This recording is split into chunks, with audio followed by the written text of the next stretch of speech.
I'd like to welcome Texas A&M head coach Buzz Williams, joined with Dexter Dennis.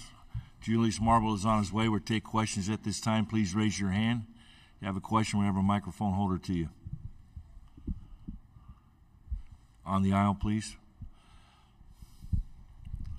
Olin Buchanan, TexAgs.com. Buzz, did y'all do you feel like y'all got out of playing y'all's usual style of play? And it was, if so, because y'all took didn't seem to attack the rim like you typically do, especially in the first half. Was that maybe getting caught up in just the game, or was it something Penn State was forcing you to do? A little bit of both. I think we were completely stressed out in what they were doing offensively, and we were not sharp. We were not sharp in our help on 22, nor our coverage on the weak side. We made some changes at half.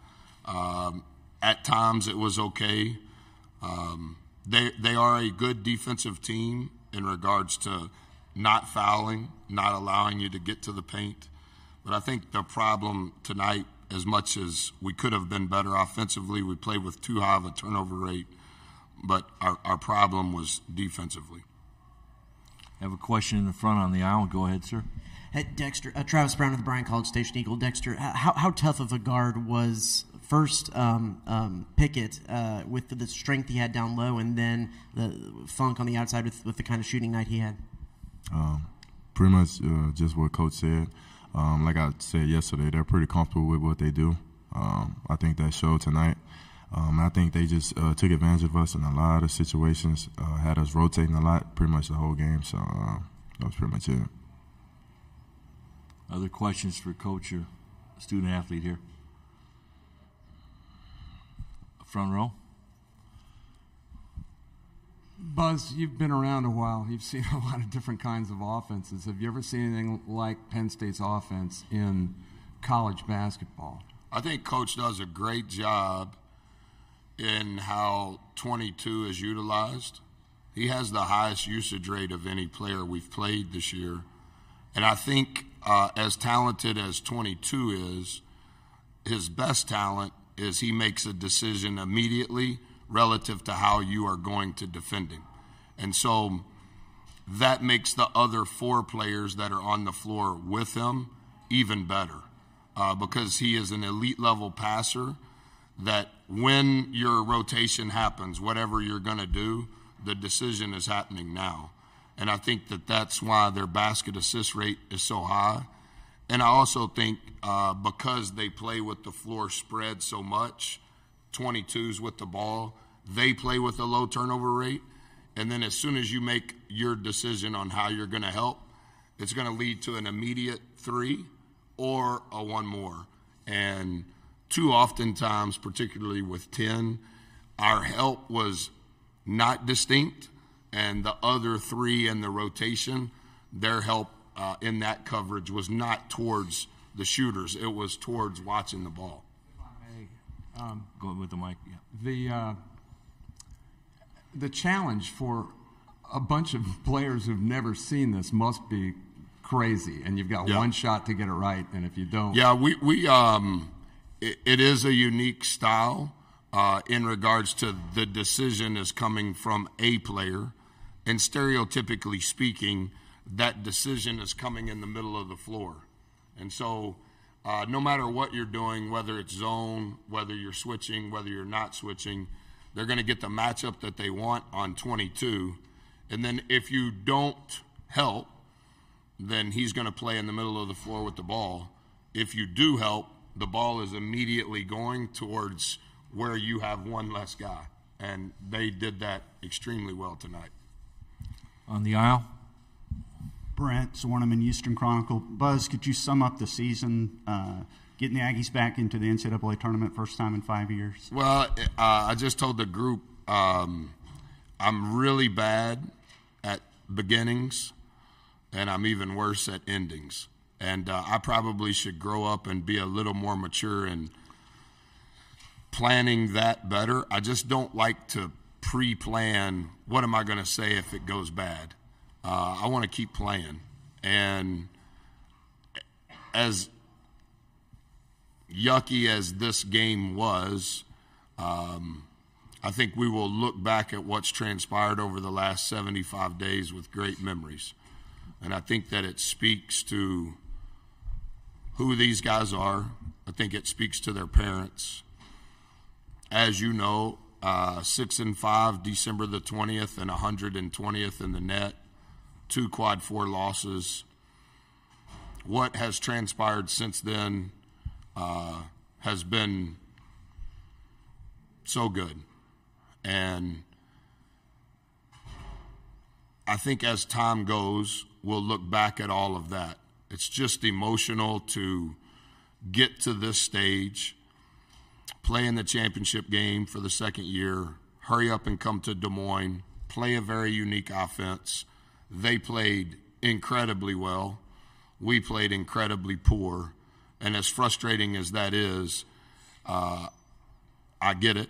I understand it's results-oriented. But what transpired to get here has been really good, and I'm incredibly humbled and thankful. Up front. Travis Brown of the Bryan College Station Eagle. For both players, kind of along similar lines, Dexter, what did this season mean for you and as your final one in college? And Julius, what does the season mean for you, and what do you think this leads to moving forward? Start with Dexter first. I think this season for me was a great experience. I think looking back on my 4 or 5 year college career, this was my best year from front to back. Not just when I say basketball, I'm thinking just off the court, just being an Aggie. I think this was my best year. This is the most fun I've ever had. Being around a group of guys and who just love the work, who love the process. I'm extremely grateful that Coach Williams, Coach Johnson took a chance on me. And I think in the future, I think it sets us up, well, the Aggies up for just being a tournament team. You're one of us. Sets us up for just being a tournament team, contenders every year, and not just 1 year at a time. So I'm extremely humble. I'm extremely grateful to even just be a part of this program. Yeah, I'm piggyback off that. This has probably been one of the most fun I've had in college.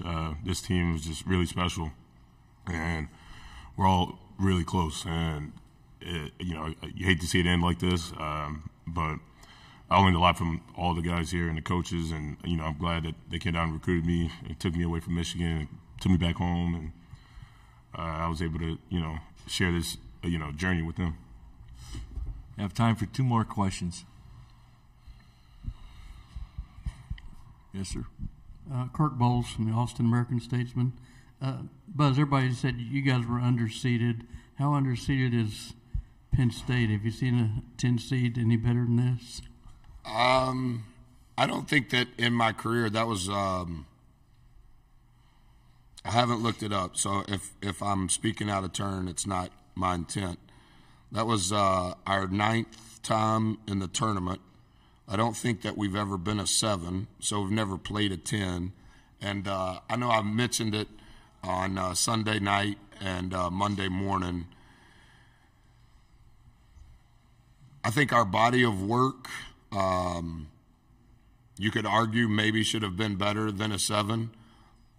But, once you let that go and you begin to prepare for the game, some of the seeding stuff goes away. And I think even throughout today, I haven't kept up with all of it because we've been preparing for tonight. You want what you do in the regular season. Is it the net? Is it the predictive measures? I think you just want to know how it works. And I think that that's a conversation for the spring and the summer. How can we learn to do better, understand our non-conference? I get that. But I know that the net includes our non-conference. So whatever it is, I think we all just want to know. I thought Penn State was terrific, and they deserve all of the credit. Does that mean that they're better than a 10 seed?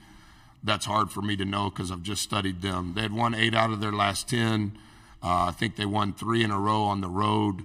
In their last 4 they won 4 out of 5 to close down the regular season. 3 of those were on the road, and then they won 3 out of 4 in Indianapolis, playing at a really high level. And I would say that tonight don't want to speak for Coach. I would say tonight was the best they've played in that 10-game stretch.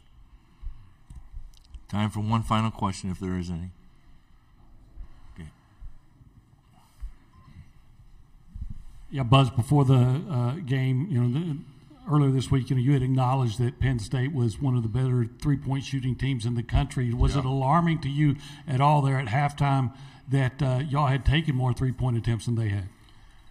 I don't know if that was alarming. I think coming into the game in their analytically final games for the season, 48% of their shots had been from three, and they had shot 41%.